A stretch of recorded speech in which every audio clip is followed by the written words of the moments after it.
from Aussie Debt Free Girl back again. This video we're going to do our 5-year goals. Now again, this is being filmed in September 2025, so these may change over time, and they probably will because good goals do adjust to everything that's going on. But if you like these goal setting videos, don't forget to like, comment, subscribe, click the notification bell to be notified when I post new videos, which is every single day. And let's get into it. So if you've already watched the other 2 videos, you probably already know I have them broken down by sort of genre. So we have finance and business, we have health, personal and family, and freedom and security. And freedom and security is more of a like an overview kind of section, if that makes sense. So let's get into it. So in 5 years, so this would be the end of 2030, I want YouTube to consistently be earning me $2,000 a month, because that feels like maybe not a full-time income, but it feels like, you know, a good amount of income. I want to have 3 to 6 months of expenses saved, which for us is probably $20,000-ish dollars. I don't know, 15 to 20. I want to have a superannuation balance. I want to work on our superannuation. I don't know how much that is going to be. I ran some maths and asked ChatGPT to help me work out some things. It reckons 10K. That seems ridiculous. For context, my current super balance is $970. So that would be like $9,000, which is crazy. Anyway, I want to start a small investment account like micro investing, ETFs and things like that, because for my 10-year goals, I think that having those things would be important, is having some investments, having some super, like those are important. So even just opening an account and starting that in the next 5 years seems like a reasonable step towards that.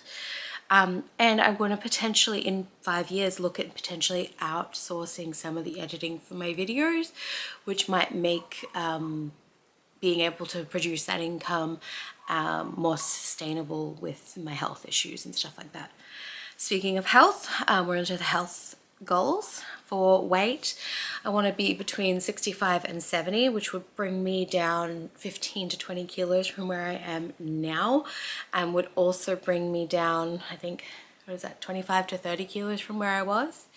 I think 60, when we work off of BMI, which I don't really believe in, but when we work off of BMI, they reckon about 60 is good for me. So I think 65 is a good goal, because I mean, again, I don't really believe in BMI. I'm okay with having a little extra cushion just in case, and especially with my health issues and some of the risks associated with my health issues. Yes, losing weight is great, but I have to be careful not to go too far.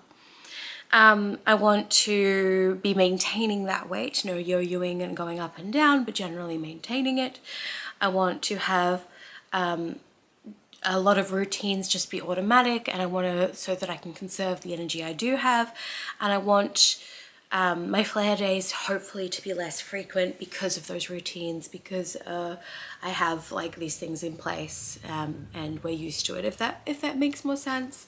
I want to reduce the stress in my life so that hopefully flares are less frequent and also potentially less severe. Personal and family. I want the garden to produce 30% of the fresh food that we consume. Again, that's going to be hard in the space that we have. I want to have a well-stocked pantry and stockpile, which I do try and maintain now, but I want a proper, like if we had more money, I want that to be part of a priority, part of our emergency fund, part of our emergency stuff is to have that in place. I'll have teenagers by now, so I want to make sure that we have lots of good memories, and I want to make sure that the kids have good skills with budgeting and preparing food and doing their chores and things like that, so that they can do those things when they move into the real world. Freedom and security, own a car, potentially have upgraded by then, but either way own it outright. No consumer debt, emergency fund 15 to 20K, and starting small investments, and potentially by the end of that 5 years, having a small investment income, maybe $20 a month in dividends and interest is what I was potentially thinking. I don't know. So those are my 5-year goals. So that would be the end of 2030. Have you looked at your 5-year goals? Do you have a vague idea? Again, these will probably change as our life changes and things change, because good goals do change. Drop below and let me know what kind of goals you're looking at for that sort of long-term but not too long-term time frame.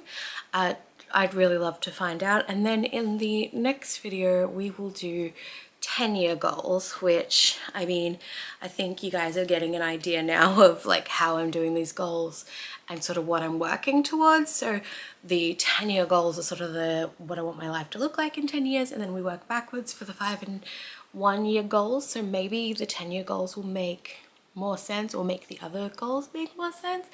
I don't know. You let me know. Also, don't forget, if you like this kind of content, to like, comment, subscribe, click the notification bell to be notified when I post new videos, which is every other day. And let me know what else you want to see. Let me know if you're liking these goal setting videos that I'm working on at the moment. And let's get into it.